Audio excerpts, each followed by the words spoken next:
Bien, la clase de hoy trata sobre un tipo de intersección que se está empezando a usar cada vez más, tiene mayor auge año a año.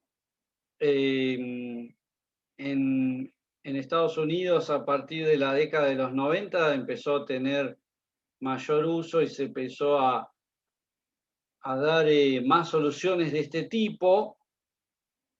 Nosotros también tenemos un gran desarrollo de, de construcción de rotondas o intersecciones rotatorias. Hoy vamos a abordar el estudio de este tipo de intersecciones, ya dando final a lo que es el manual de capacidad. Es decir, este es el último tema que tiene el volumen 3 de flujo interrumpido. Después ya vamos a empezar con nuevos temas que ya no están en el manual. Pero, ¿de qué trata una intersección rotatoria? ¿Qué es conceptualmente y cómo la vamos a analizar, ¿no? Es decir, el objetivo de una intersección rotatoria es disminuir la velocidad en el cruce, es decir, llegando a la intersección, disminuir la velocidad de los vehículos, hacer un ordenamiento mediante el círculo de rotación para los entrecruzamientos y distribuir los diferentes movimientos de una forma mucho más sencilla. Es decir, lo que hace es ordenar los movimientos para evitar los accidentes. Es decir, es mucho más, eh, vamos a decir, efectivo frente a lo que es un cruce vivo de dos rutas que van a tener eh, una colisión inclusive a alta velocidad eh, de forma muy fuerte, ¿no? Esto es baja velocidad y con ángulos que hacen que solamente haya daños del vehículo y no tanto problemas sobre los ocupantes, ¿no?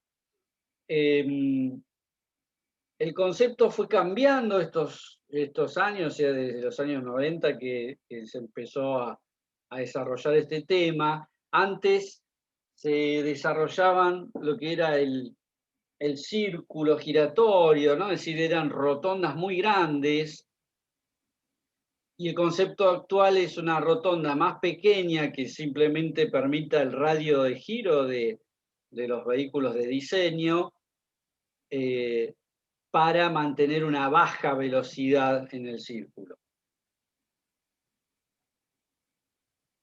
El concepto de rotonda se aborda en el capítulo 22 del manual vigente de capacidad, que es el del año 2016, en el tomo 3, que refiere a flujo interrumpido. Vamos a ver un poco el desarrollo tanto de los conceptos básicos de análisis de una rotonda, como la metodología paso a paso para determinar desde el punto de vista de tránsito. Es decir, lo que vamos a ver hoy es el estudio de una rotonda desde el punto de vista de tránsito. Es decir, vamos a analizar su capacidad, el nivel de servicio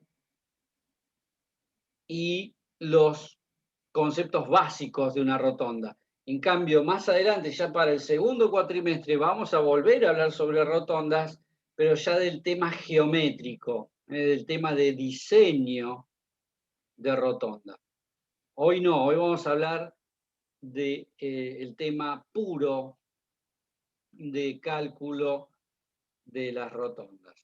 Entonces, vamos al concepto general, ¿no? Es decir, es una intersección que tiene, por lo general, una corona circular, ¿no? Es decir, hay rotondas que no son circulares, son elípticas, tienen una forma de elipsoide o inclusive es como si fuera un círculo, pero que está alargado en su tangente. Ya sería más el caso de un retorno. No vamos a tocar diseño en esta clase, pero ese tipo de rotondas es un poco producto de la diferencia de movimientos. Cuando los movimientos son pasantes, mayormente se puede hacer una rotonda elíptica por la situación de extensión, es decir, por el tema de terreno, por la expropiación de terrenos que hay que hacer, expropiación de terrenos privados, o por circunstancias puntuales, como puede ser alguna construcción que no podemos mover, o una torre de alta tensión, o algo puntual que implicaría demasiado gasto moverlo. Entonces muchas veces se hacen rotondas elípticas o alargadas. El giro es un giro antihorario, por lo menos en el sistema de manejo de nuestro país, que es del lado derecho. Y justamente los diámetros de estas rotondas son diámetros que permiten el paso de giro, es decir, generalmente de camiones, ¿no? Es decir, de vehículos pesados, vehículos con acoplado, que le permita dar el radio de giro a la velocidad que se mueven y a la velocidad que deben circular dentro de la rotonda. Podemos hablar de 20, 30 kilómetros por hora. Justamente cuando se habla del círculo que se usaba en los años 60, ¿no? Es decir, eran rotondas muy grandes que inclusive se desarrollaban velocidad dentro de la rotonda, ¿no? En cambio acá no, acá tenemos una velocidad uniforme, pero baja velocidad, no más de 40. Ventajas que tiene la rotonda frente a otros intersecciones a nivel. Es decir, porque recuerden que esto es una intersección a nivel, ¿no? Fíjense, en un cruce vivo donde solo podemos hacer un canalizado, por ejemplo, ¿no? Es decir, separar los movimientos con canalizado, con isletas, tenemos 32 puntos de conflicto, es decir, 32 direcciones que se intersectan con posibilidad de colisión. Si fuera una intersección en T, por ejemplo, también tendríamos 9 puntos de colisión. En cambio, una rotonda poniendo todos los movimientos posibles, es decir, todos los movimientos, inclusive los giros en U, tenemos solo 8 puntos de intersección que inclusive están a direcciones muy paralelas, con lo cual las colisiones serían no tan graves, porque va a baja velocidad y no están como si fuera un choque de costado o un choque de frente. Por supuesto que no tiene nada que ver esto con un vehículo que venga a altísima velocidad y entre a la rotonda como viene y se lleve por delante, por ejemplo, un poste. Eso no tiene nada que ver con el manejo, digamos, correcto en una rotonda. Es decir, porque alguien puede decir, ¿y cómo? Pero hay accidentes muy peligrosos en rotonda. No, esos son accidentes de imprudencia de personas que no respetan ni la velocidad ni las prioridades, ¿no? Bien, ven acá está, estos es digamos, los grandes círculos que existían de viejos diseños, los diseños de los años 60, donde se desarrollaban enormes círculos de 90 metros, por ejemplo, donde inclusive se podía desarrollar velocidad dentro de la rotonda para después salir. Esto se dejó de utilizar ya, está totalmente obsoleto como concepto. Hoy día se reemplaza por rotondas más pequeñas, con baja velocidad, con situaciones de conflicto muy bajas. La geometría se adapta para que la velocidad de los vehículos sea más baja al momento de circular en la rotonda. Fíjense que en un círculo de tránsito como los que les mencionaba, que ya quedaron obsoletos, tenemos entradas y salidas prácticamente rectas. En cambio, con las rotondas modernas vamos a tener una intersección mucho más suave. Siempre, digamos, lo que se respeta es la convención de cómo se ingresa a una rotonda, ¿no? Es decir, fíjense, esto eran las rotondas anteriores. ¿Por qué traigo este concepto de gran rotonda de viejo diseño con las actuales? Porque justamente el nuevo concepto es bajar la velocidad de entrada a la rotonda, hacer un entrecruzamiento con ángulos más suaves, digamos, y de alguna manera ordenar mucho más los tránsitos en base a los diferentes movimientos. Entonces, ese es como el concepto frente a estas viejas rotondas que acá ven algunos ejemplos de otros países donde ya no estamos utilizando. La rotonda actual tiene diversos sectores y diversos elementos físicos que debe tener toda rotonda, ¿no? Es decir, la isleta central, ya sea circular o elíptica, puede tener dos desarrollos de construcción, ¿no? Es decir, podemos hacer el círculo central con material relleno y con pendientes hacia afuera, es decir, todo el círculo central mucho más alto que la calzada,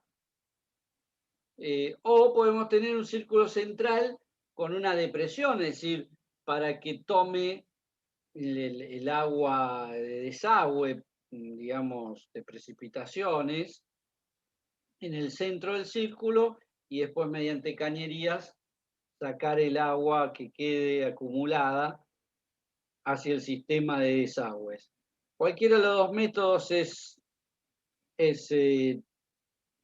digamos, válido, inclusive también las pendientes de la calzada, por lo general van hacia afuera, si bien no es lo lógico para un movimiento de giro, porque no estaría oponiéndose a la fuerza centrífuga, la velocidad es tan baja y el movimiento es tan corto que se admite que la caída de la pendiente de la calzada sea hacia afuera. Tiene un cordón o a veces, y por lo general cuando hay tránsito de camiones, se le pone un llamado delantal, que es un borde donde generalmente de cemento, de concreto asfáltico, de concreto asfáltico o de hormigón, las dos cosas, lo que permite que un vehículo, si bien no lo tiene que pisar, en una situación que lo pise, no tiene ningún tipo de daño ni para el neumático ni para digamos, la mecánica del vehículo. Es decir, permite que pueda pisarlo un vehículo pesado. Bueno, la calzada o plataforma de circulación puede tener uno o dos carriles, por lo general son carriles generosos, carriles anchos de 4 metros y medio, es decir, 360 como mínimo, pero por lo general si podemos le damos 9 a 11 metros en dos carriles, ¿no? O puede ser un carril bien ancho, por ejemplo. Justamente el ancho de la corona circular es para poder, de alguna manera, permitir la maniobra de un vehículo pesado, un camión, que al circular por acá y girar, deja una huella mucho más grande, más ancha el giro, porque las ruedas se ponen de costado todo el camión y genera un sobreancho. Es por eso que siempre tenemos mayor ancho. Y después están las isletas que van encaminando la circulación, y que nos permiten de alguna manera posicionar el ángulo con el cual entra el vehículo a la rotonda. ¿Cuáles son las características, no? Es decir, ¿qué es lo que produce una rotonda? Ya les digo, ya les he comentado, reducen la velocidad. De alguna manera, el control o el funcionamiento está dado por el vehículo que llega a la rotonda.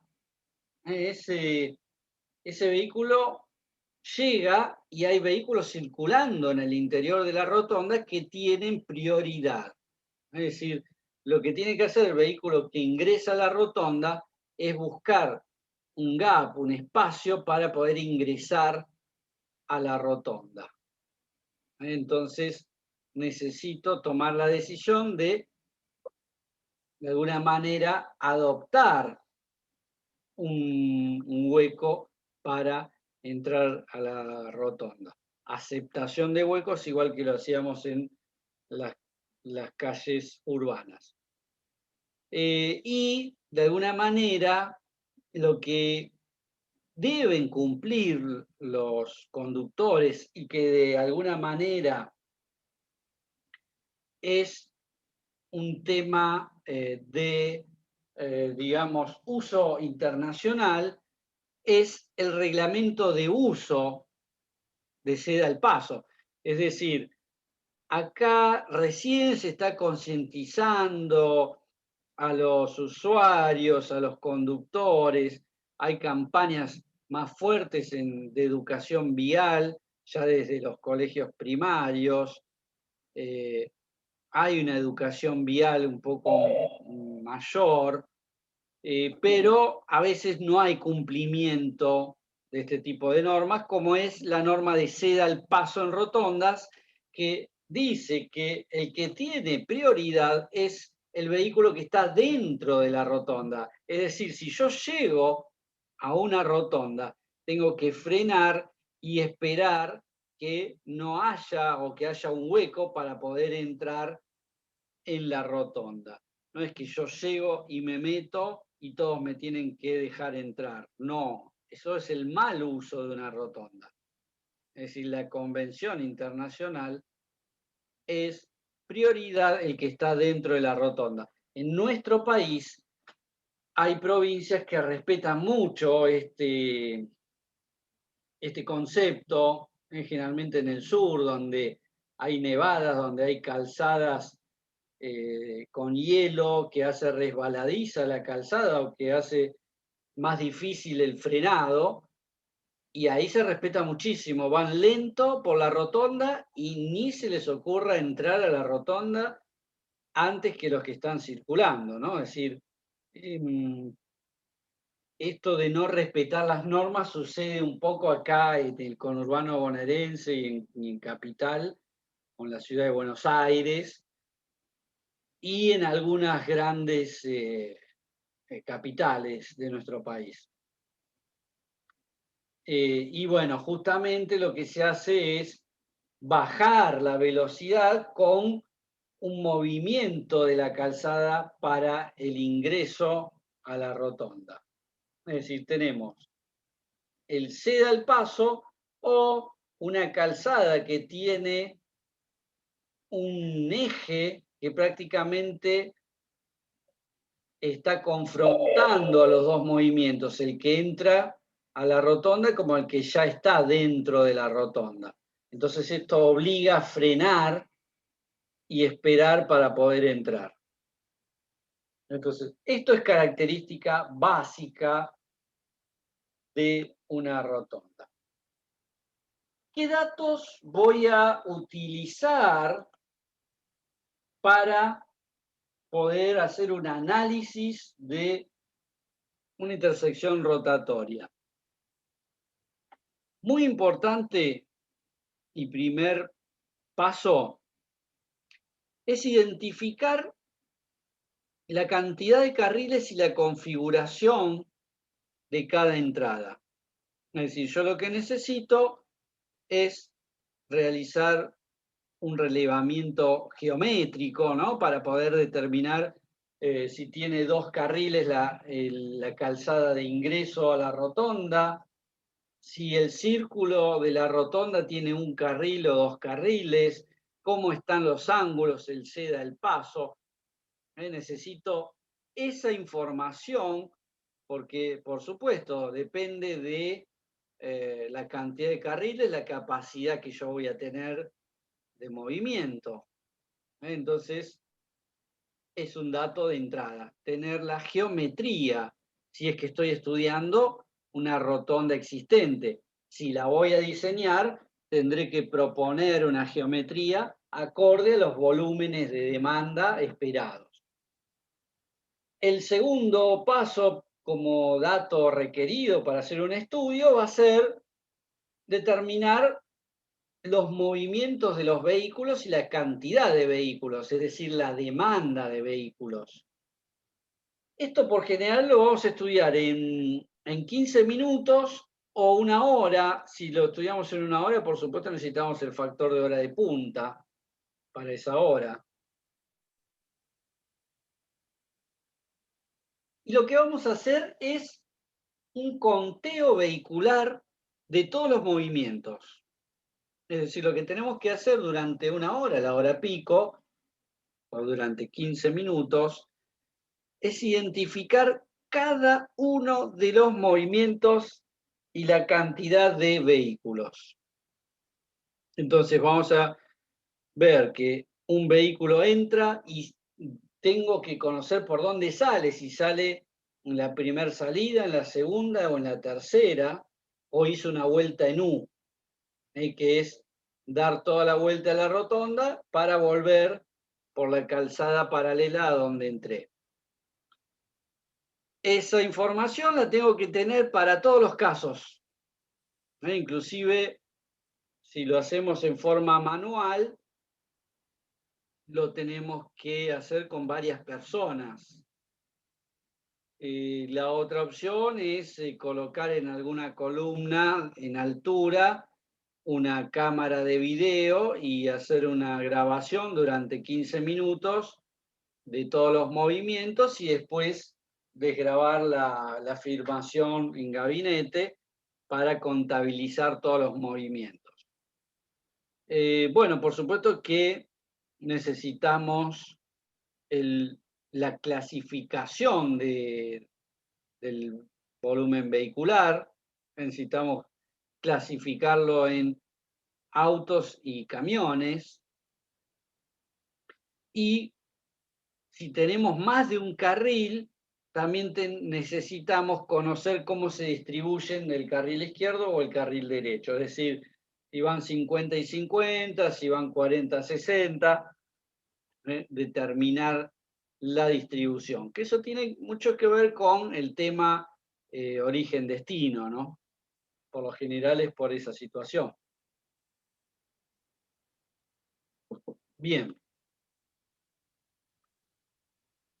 El manual ya nos avisa, porque esto es justamente el seguimiento de la metodología del manual, que hay limitaciones a la aplicación de esta metodología y de estos modelos matemáticos que vamos a expresar ahora en los siguientes pasos.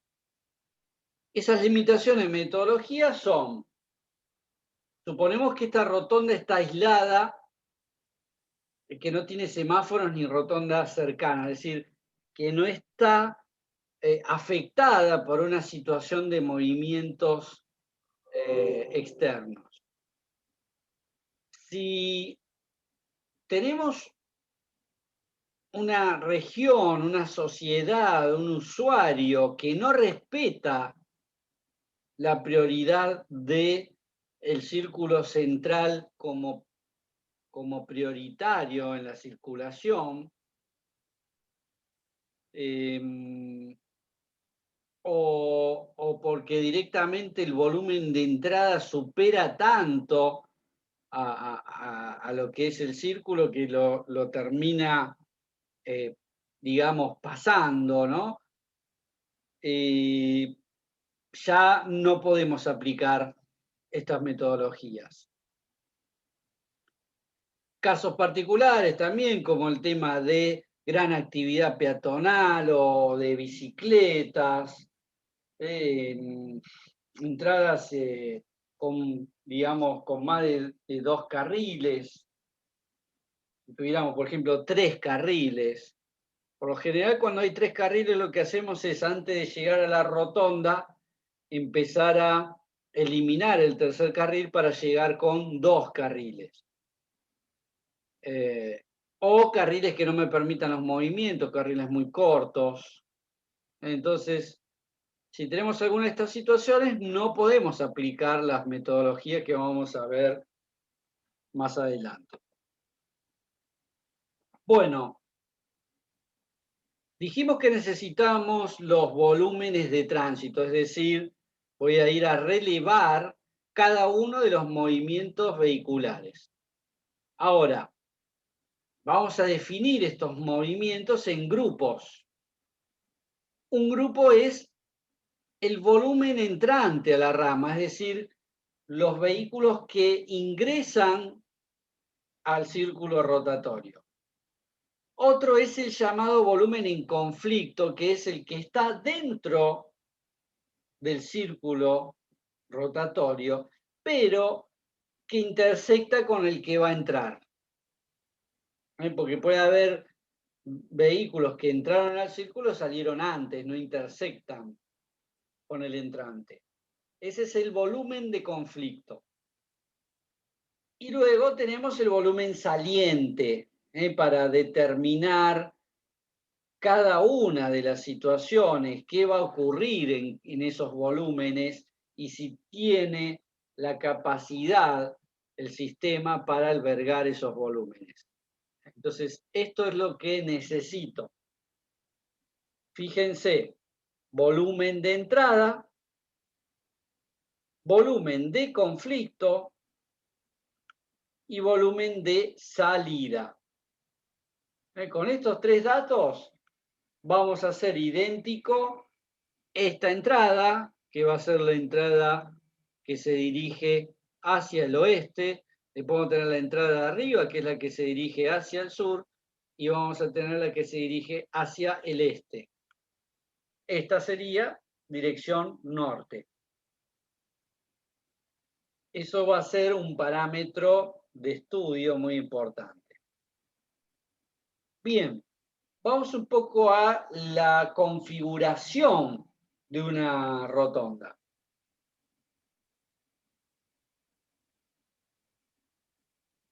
Hay 4 tipos de configuraciones y hay una quinta y sexta configuración de otro tipo de situaciones puntuales, ¿no? Pero hay 4 muy definidas. Fíjense, una configuración de rotonda es aquella que tiene un carril de ingreso y un carril en la corona circular, en el círculo o plataforma de la rotonda.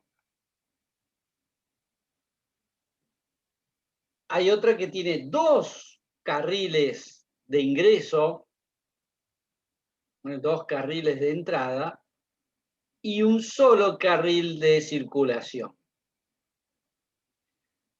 Luego tenemos un carril de entrada con 2 carriles de circulación.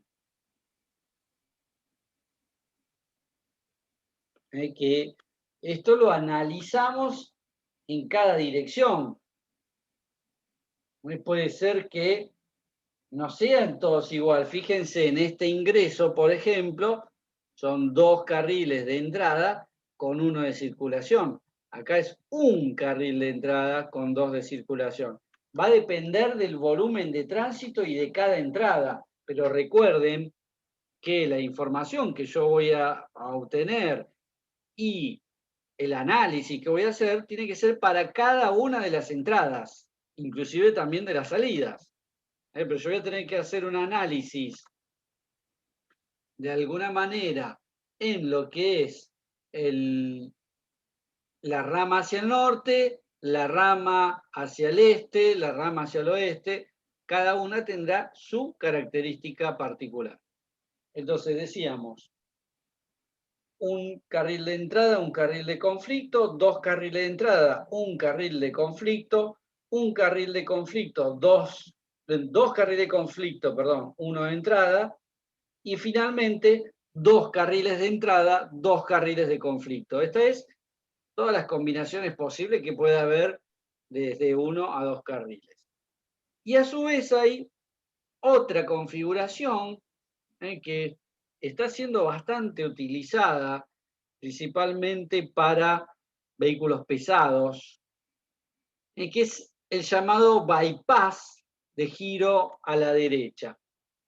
Lo que hace este tipo de solución es, de alguna manera, hacer que, por ejemplo, un vehículo pesado no ingrese a la rotonda para hacer el movimiento. Hace un giro a la derecha porque es preponderante, libre sin entrar a la rotonda. Esto es los llamados rama de bypass para tránsito pesado o simplemente rama de bypass.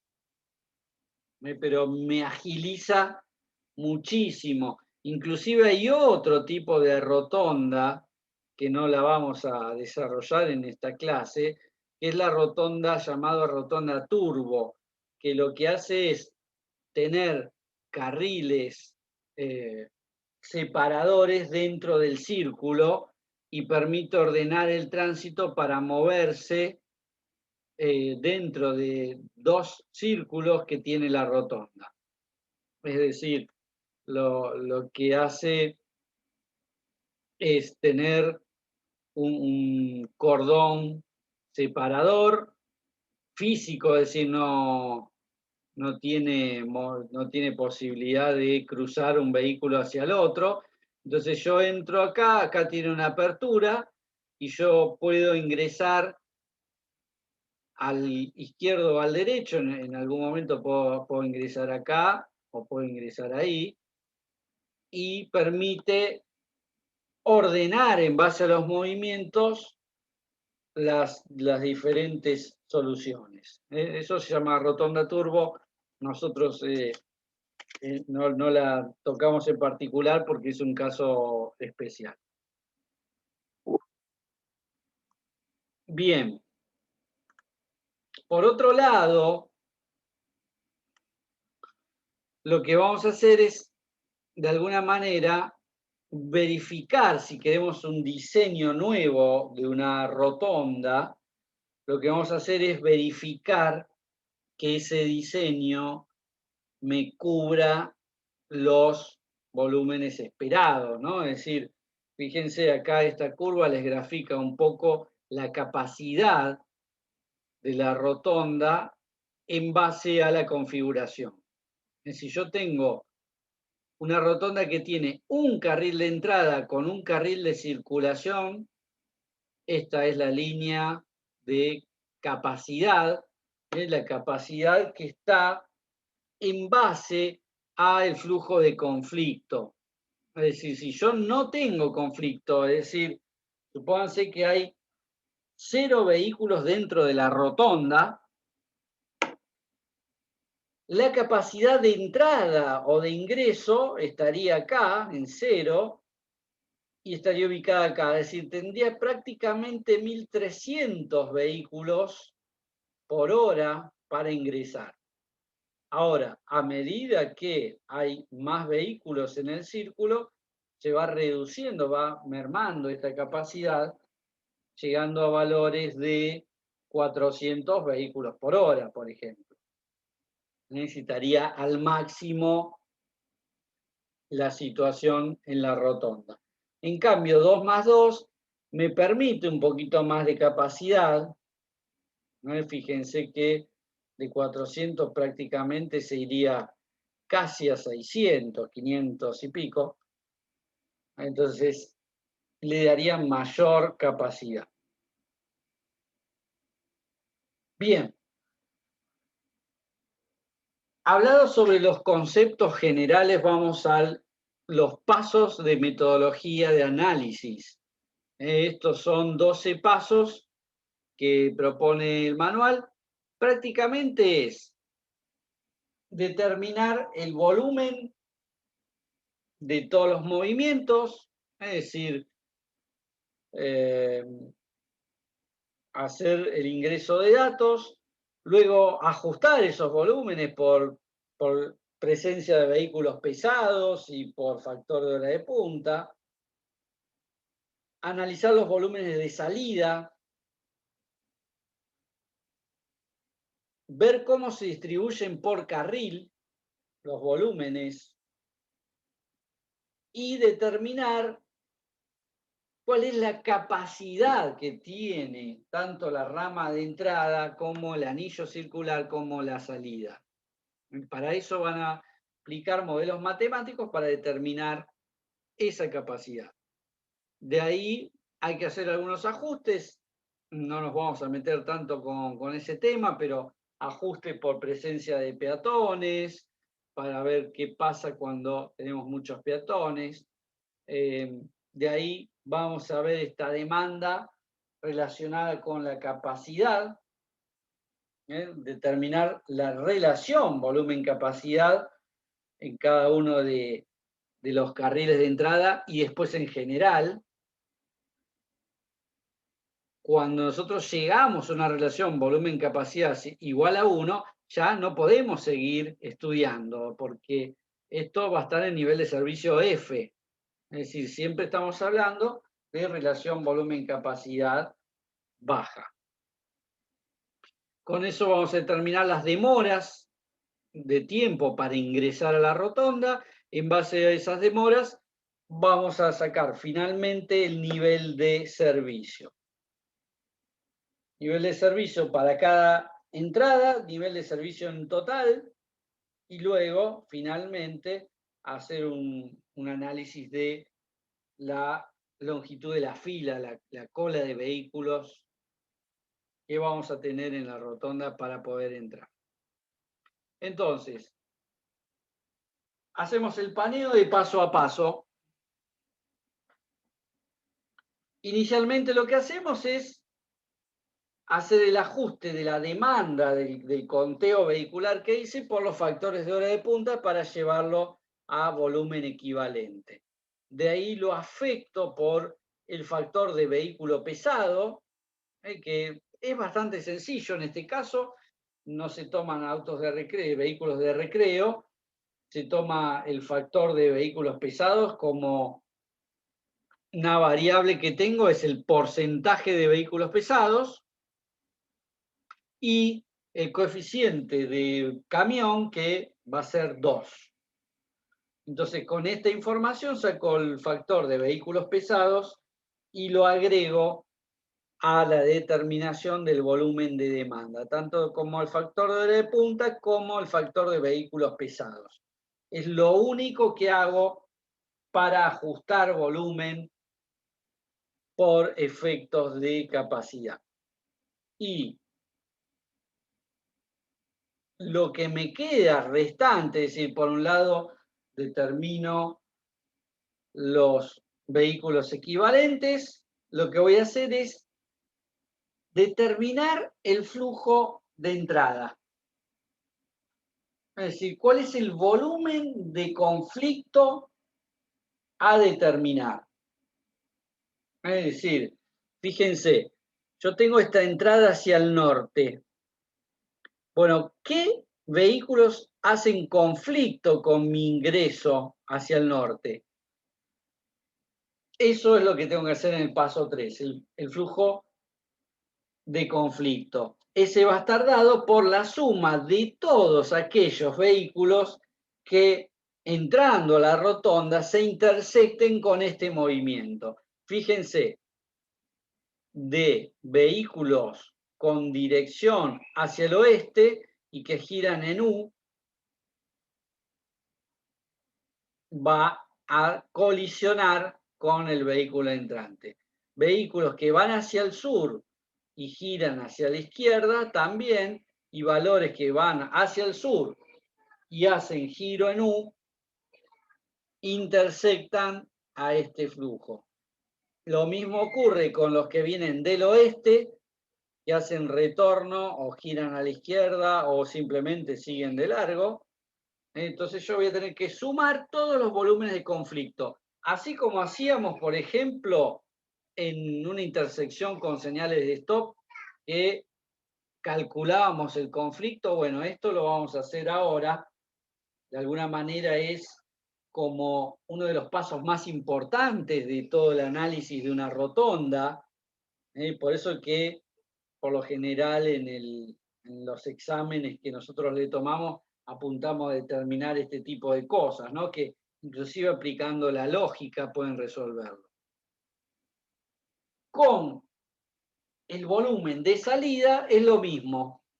Es decir, volumen de salida, yo voy a determinar de todos los movimientos cuáles van a terminar saliendo por esa calzada. Entonces, es el volumen sentido norte que va a hacer una U.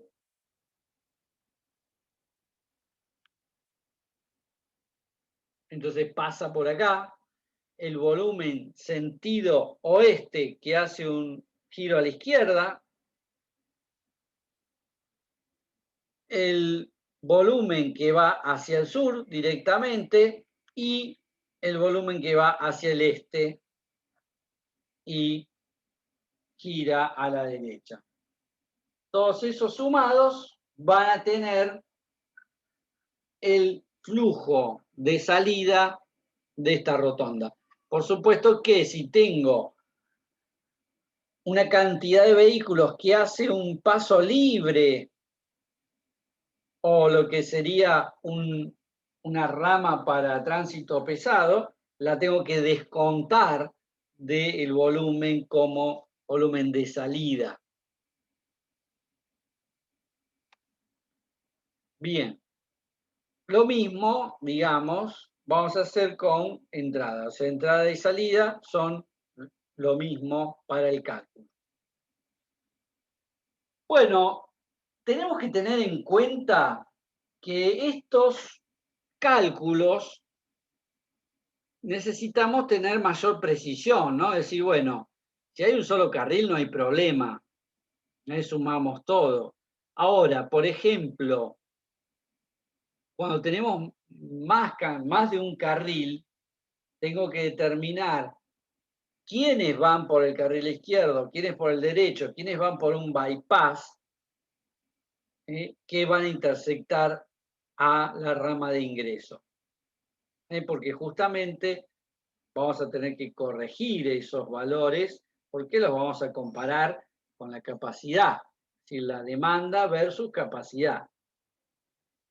Tenemos 5 tipos diferentes de análisis en los cuales vamos a determinar en base a circunstancias que deben cumplirse, como ser que el volumen que gira en U más el volumen que gira a la izquierda debe ser mayor que el volumen que gira a la derecha en el vehículo más el volumen que sigue recto. Y si eso ocurre, ¿cómo tenemos que proceder? Y finalmente, ¿cuál es el movimiento que vamos a analizar? Todo esto siempre a los fines de poder identificar perfectamente cada uno de los volúmenes y los carriles. Con esas posiciones analizamos cómo hacemos la suma del tráfico de conflicto. Es decir, tenemos giro a la izquierda con sigue recto o gira a la derecha, el giro a la izquierda con sigue recto juntos, es decir, cómo se agrupa. Fíjense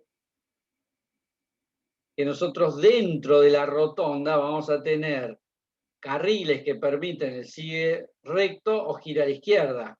En cambio, difícilmente, por ejemplo, en este caso que hay un separador, ya optó por ir a la salida, no va a entrar.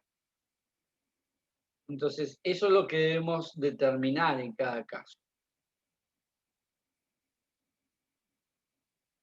Bien.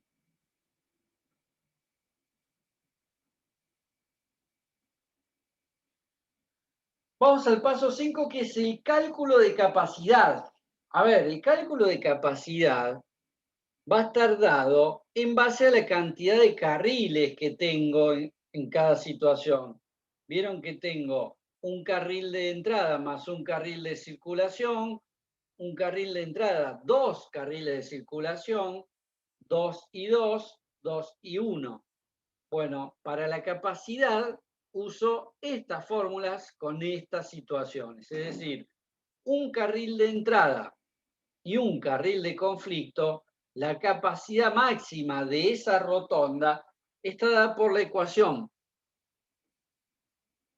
1380 multiplicado por E a un número, una constante que multiplica el volumen de conflicto.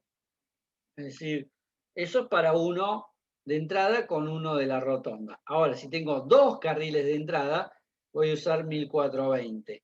Y si tengo dos carriles, puedo reducirlo cuando hay dos carriles de entrada y dos de rotonda, donde el uso de la rotonda hace que algunos vayan por el carril derecho y el otro por el carril izquierdo.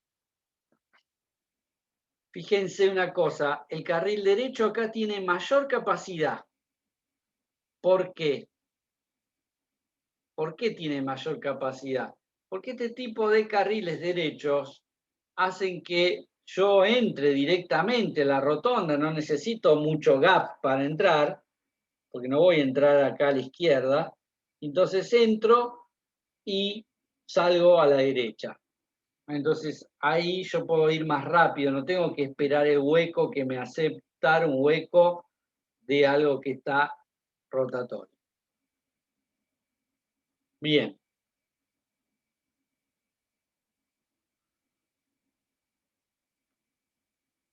Acá tenemos la capacidad y capacidad para los casos en el cual haya un bypass de tránsito pesado. Con toda la información, tanto de volumen de demanda como de capacidad, esto que tenemos acá, lo que hacemos es determinar estos valores a vehículos equivalentes. Y estos vehículos equivalentes, o factor de ajuste de vehículo equivalente, está dado por las fórmulas en que tiene cada una de las entradas que estoy analizando. Fíjense cómo queda en particular. Entonces, teniendo la capacidad, teniendo los volúmenes, desarrollo finalmente la relación volumen-capacidad. Si en esta instancia la relación volumen-capacidad está cercana a 1, no me conviene seguir estudiando la intersección. Ya llegué a nivel de servicio F. No hay una modificación. Para eso tengo que cambiar la rotonda, ponerle otra capacidad, o hacer algún cambio. A lo mejor ya directamente no puedo trabajar con una rotonda. Pero eso va a ser en particular de cada caso. Entonces, con la relación volumen-capacidad empiezo a ensayar y a conocer la demora de la intersección. Esta demora que va a tener que ver con la capacidad para lo que es la cantidad de vehículos por carril, el periodo de análisis, es decir, vamos a usar datos que ya tenemos, no necesitamos nada más, fíjense, con la capacidad, con el periodo de análisis, esto es toda información, y esto dividido lo que es capacidad y relación volumen-capacidad, determino la demora en segundos. Y fíjense, con los segundos de demora, es decir, ¿qué es la demora? Es el tiempo en segundos que estoy esperando para poder ingresar a la rotonda. Ese tiempo, si es un tiempo de 10, 15 segundos, está aceptable, es un buen nivel de servicio. Ahora, si ya estoy más de 35 segundos, ya es un nivel de servicio prácticamente a punto de agotarse. Esto, de alguna manera, me va a dar cómo es el funcionamiento de una intersección de este tipo. Bien, luego determino para cada rama de entrada la demora total de la intersección, es decir, eso está en base a modelo matemático propuesto por el manual, donde yo lo que tengo es la demora total, que tiene una función que es, de alguna manera, las demoras individuales para el carril izquierdo, para el carril derecho, lo que es, fíjense, demora del carril izquierdo y demora del carril derecho, y si hay, en particular, algún ramal bypass que debe ser tenido en cuenta. En base a eso, voy a determinar vamos a decir, densidad de la circulación. Entonces, determinado el nivel de servicio, que ya les dije sale de esta tabla, fíjense que cuando hay relación volumen-capacidad ya directamente les da nivel de servicio F. Ahora, si esta relación se cumple, puedo estar en esta zona.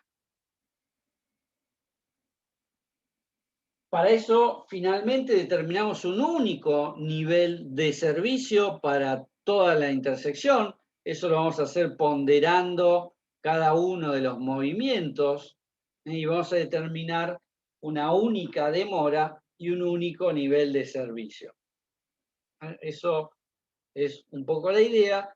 Finalmente, ya como terminación de análisis de la metodología, lo que hacemos es calcular la longitud de cola, es decir, la cantidad de vehículos que están en la fila esperando, y esto tiene que ver con un modelo matemático que está en función del periodo de análisis, está en función de la capacidad, la relación volumen-capacidad, la capacidad pura del sistema y, por supuesto, todas las variables. Entonces, con esto puedo determinar la longitud de vehículos para ver si está bien la rama, la longitud de la rama, alguna situación particular.